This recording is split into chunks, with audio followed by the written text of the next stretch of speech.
Kontroversi etanol 3,5%, BBM Pertamina ramah lingkungan, tapi kenapa SPBU swasta menolak?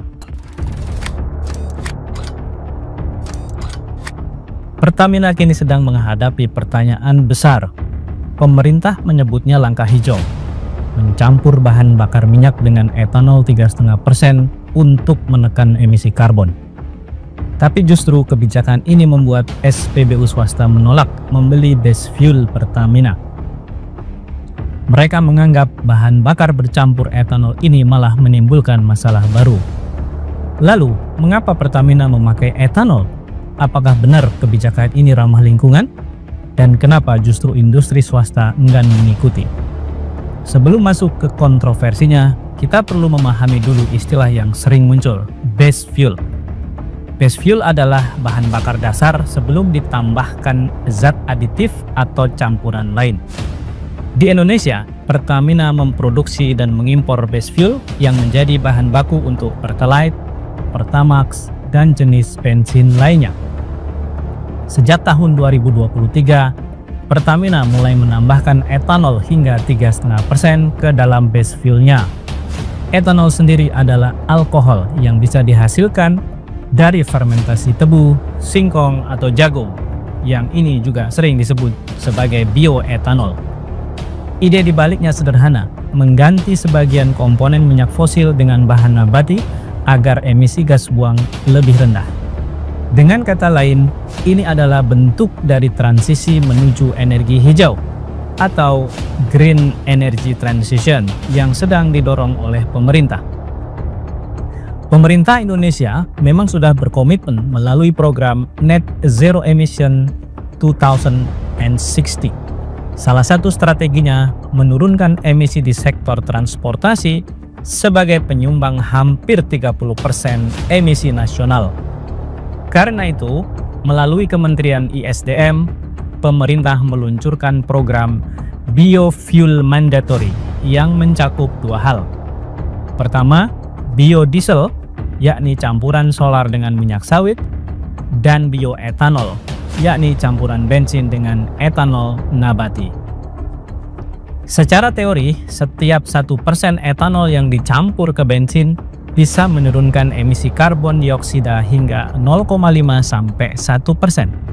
Jadi, dengan 3,5% etanol, Pertamina diharapkan bisa mengurangi emisi hingga sekitar 3% dari total emisi sektor transportasi.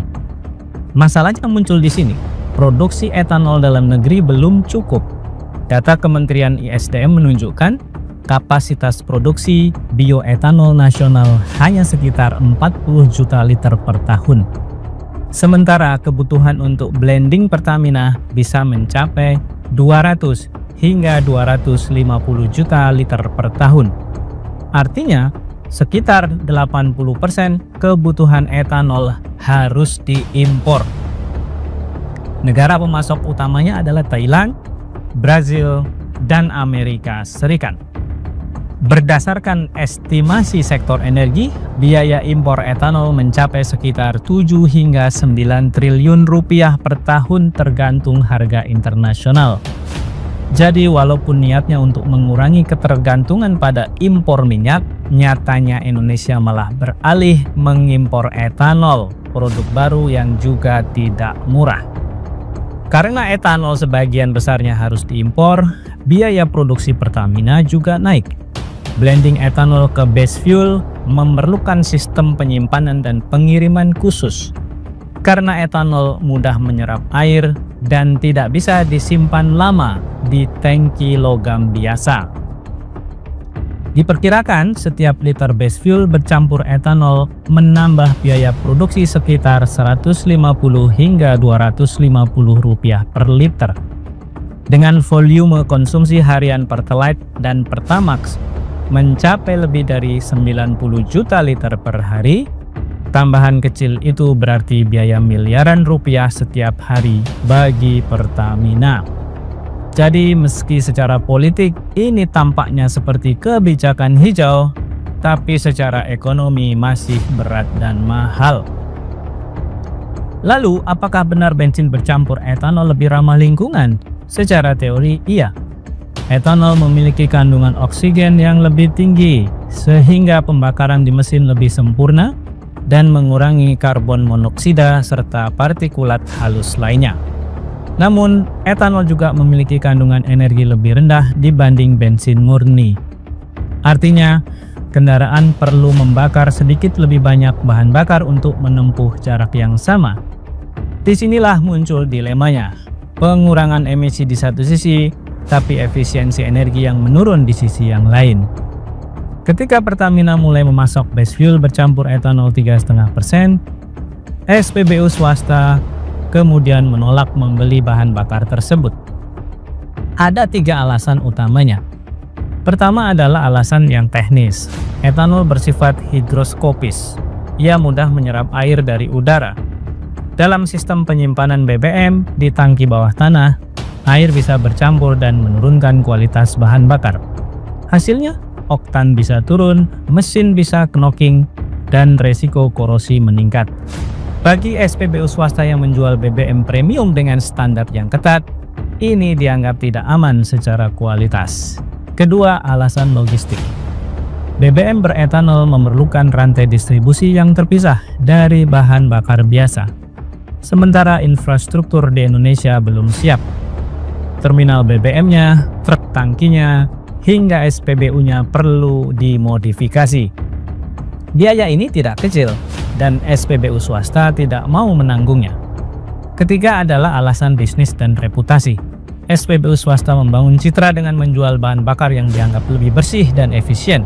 Campuran etanol 3,5% malah membuat mereka khawatir kualitas BBM turun di mata konsumen. Tambahan pentingnya, SPBU swasta internasional seperti Shell, BP, dan Vivo juga terikat dengan sertifikasi mutu global seperti ISO dan European Fuel Quality Directive.